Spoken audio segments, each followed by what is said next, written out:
Luke chapter 12.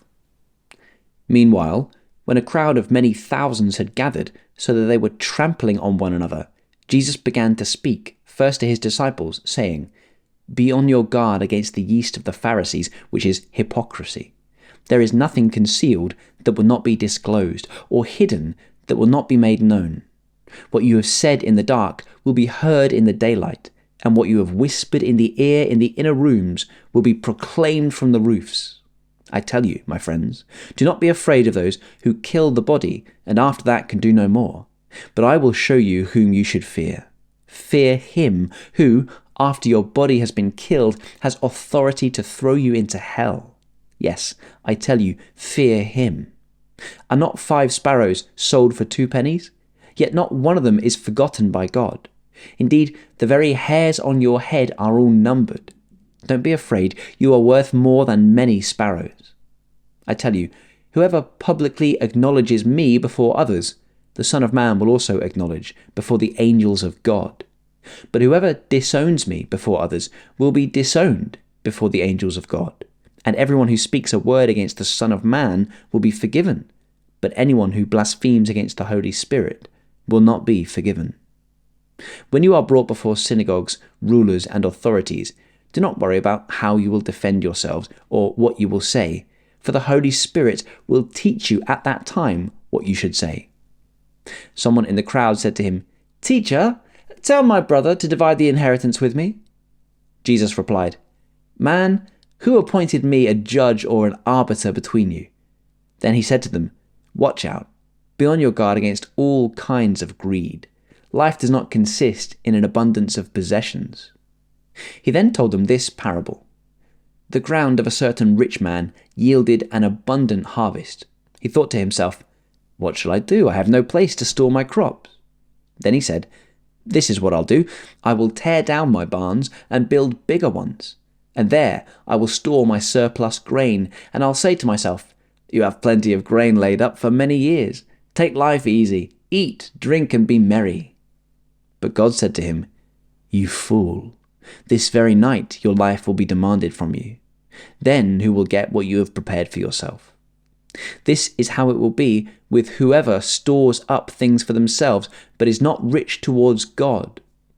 Then Jesus said to his disciples, "Therefore I tell you, do not worry about your life, what you will eat, or about your body, what you will wear. For life is more than food, and the body more than clothes. Consider the ravens. They do not sow or reap. They have no storeroom or barn, yet God feeds them. And how much more valuable you are than birds. Who of you, by worrying, can add a single hour to your life? Since you cannot do this very little thing, why do you worry about the rest? Consider how the wild flowers grow. They do not labor or spin. Yet I tell you, not even Solomon in all his splendor was dressed like one of these. If that is how God clothes the grass of the field, which is here today and tomorrow is thrown into the fire, how much more will he clothe you, you of little faith? And do not set your heart on what you will eat or drink. Do not worry about it. For the pagan world runs after all these things, and your Father knows that you need them. But seek his kingdom, and all these things will be given to you as well. Do not be afraid, little flock, for your Father has been pleased to give you the kingdom. Sell your possessions and give to the poor. Provide purses for yourselves that will not wear out, a treasure in heaven that will never fail, where no thief comes near and no moth destroys. For where your treasure is, there your heart will be also. Be dressed, ready for service, and keep your lamps burning, like servants waiting for their master to return from a wedding banquet, so that when he comes and knocks, they can immediately open the door for him. It will be good for those servants whose master finds them watching when he comes. Truly I tell you, he will dress himself to serve, will make them recline at the table, and will come and wait on them. It will be good for those servants whose master finds them ready, even if he comes in the middle of the night, or towards daybreak. But understand this, if the owner of the house had known at what hour the thief was coming, he would not have let his house be broken into. You also must be ready, because the Son of Man will come at an hour when you do not expect him." Peter asked, "Lord, Are you telling this parable to us or to everyone?" The Lord answered, "Who then is the faithful and wise manager whom the master puts in charge of his servants to give them their food allowance at the proper time? It will be good for that servant whom the master finds doing so when he returns. Truly I tell you, he will put him in charge of all his possessions. But suppose the servant says to himself, 'My master is taking a long time in coming,' and then begins to beat the other servants, both men and women, and to eat and drink and get drunk. The master of that servant will come on a day when he does not expect him, and at an hour he is not aware of. He will cut him to pieces and assign him a place with the unbelievers. The servant who knows the master's will and does not get ready or does not do what the master wants will be beaten with many blows.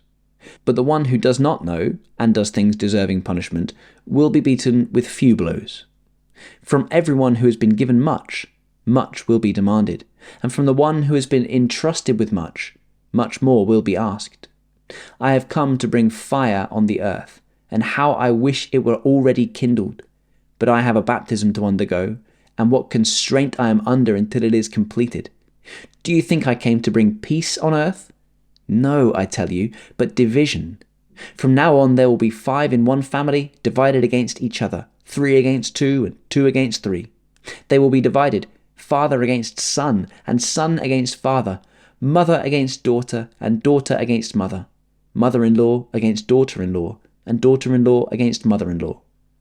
He said to the crowd, "When you see a cloud rising in the west, immediately you say, 'It's going to rain,' and it does. And when the south wind blows, you say, 'It's going to be hot,' and it is. Hypocrites! You know how to interpret the appearance of the earth and the sky. How is it that you don't know how to interpret this present time? Why don't you judge for yourselves what is right?